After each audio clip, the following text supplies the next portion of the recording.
Seringkali, satu peristiwa sederhana yang terjadi di kegelapan malam mampu menyingkap topeng-topeng kejujuran yang dipakai manusia di siang hari, di sebuah kota kerajaan yang ramai.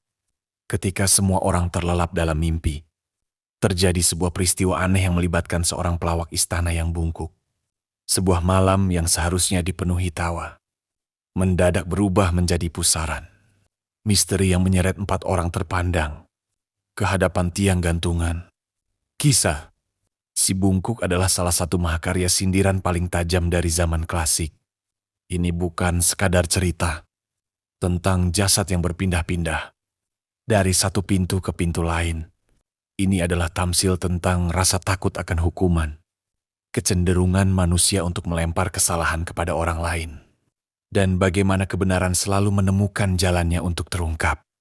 Dalam 2 jam ke depan, kita akan menyaksikan bagaimana kepanikan dapat membuat orang bijak bertindak bodoh, dan bagaimana satu rasa tanggung jawab yang jujur sanggup menyelamatkan nyawa orang yang tak bersalah.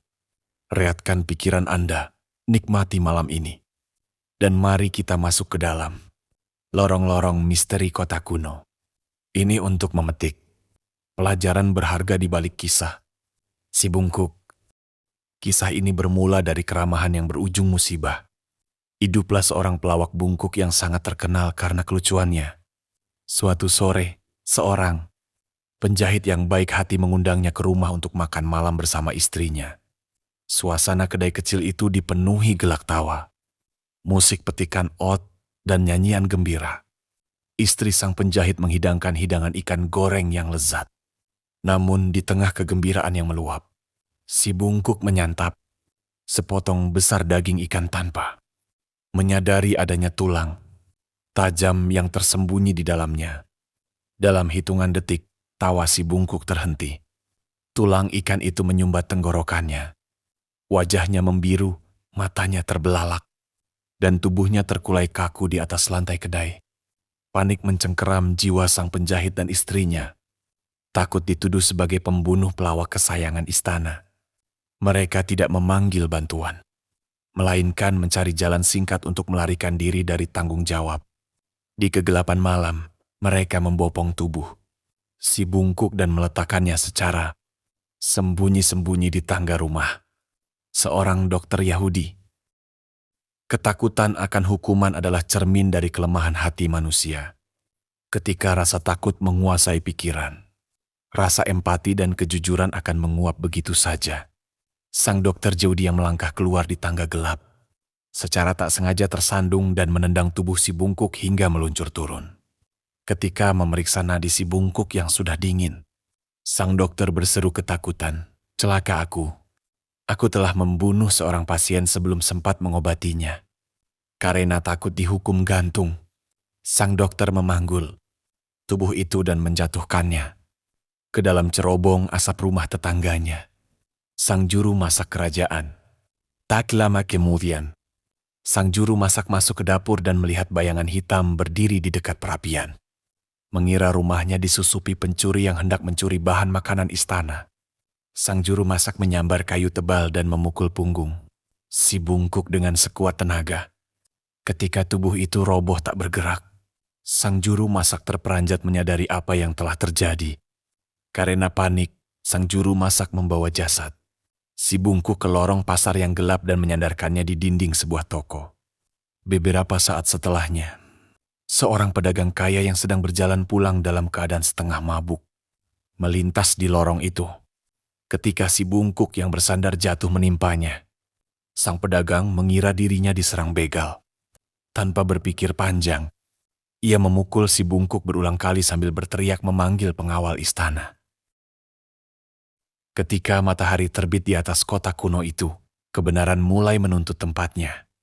Penggawal istana menemukan sang pedagang berdiri di atas tubuh Si Bungkuk yang sudah tak bernyawa. Sang pedagang ditangkap, diadili secara cepat, dan dijatuhi hukuman gantung di hadapan seluruh warga kota.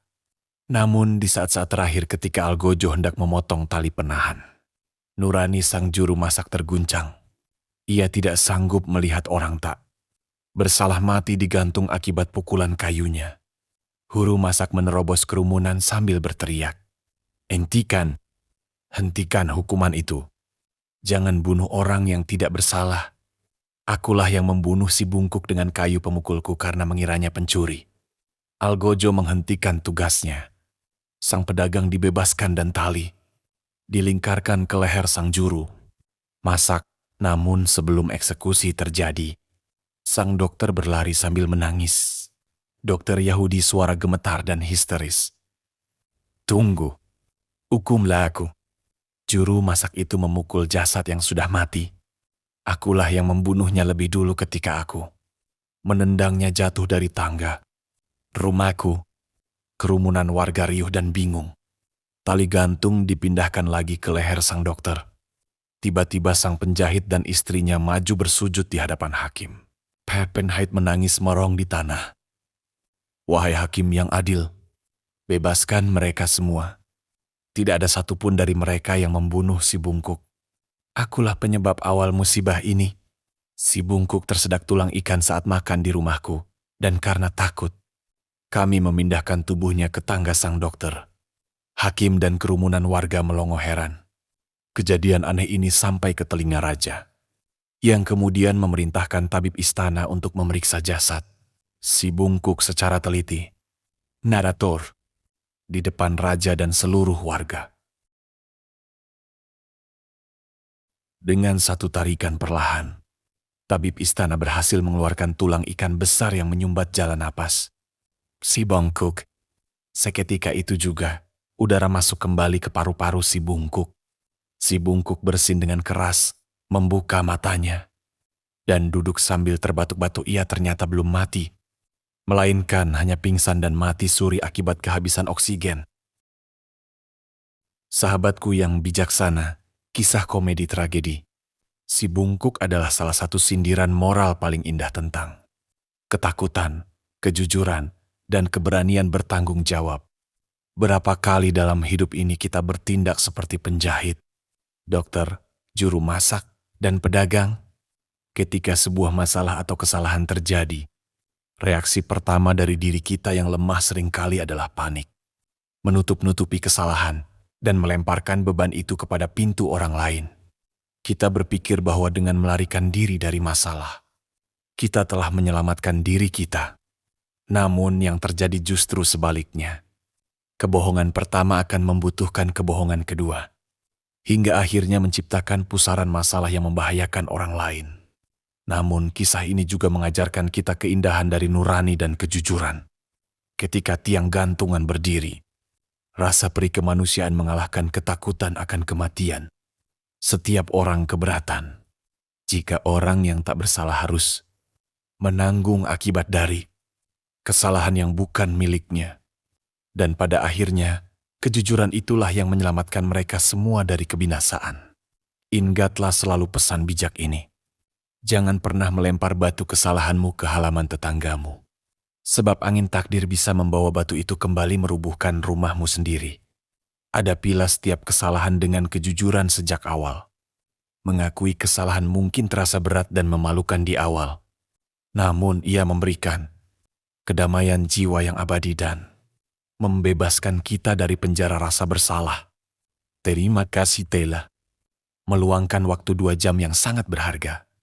Ini untuk menyimak dan merenungi hikmah kehidupan bersama kami. Hingga pesan moral dan alur kisah Si Bungkuk kini memberikan hiburan yang berkesan serta pelajaran berharga bagi kehidupan Anda. Tekan tombol like sebagai bentuk apresiasi atas karya naskah ini. Tuliskan refleksi atau pesan moral terbaik Anda di kolom komentar di bawah. Mari kita saling menginspirasi dalam kebaikan. Dan jangan lupa untuk subscribe serta nyalakan lonceng notifikasi agar Anda tidak ketinggalan dalam mengarungi sumur-sumur hikmah kehidupan selanjutnya. Semoga hati kita selalu dipenuhi kejujuran, dijauhkan dari sifat saling tuduh, dan hidup kita selalu dilindungi dalam keselamatan. Sampai jumpa di kisah inspiratif selanjutnya. Wassalamualaikum warahmatullahi wabarakatuh.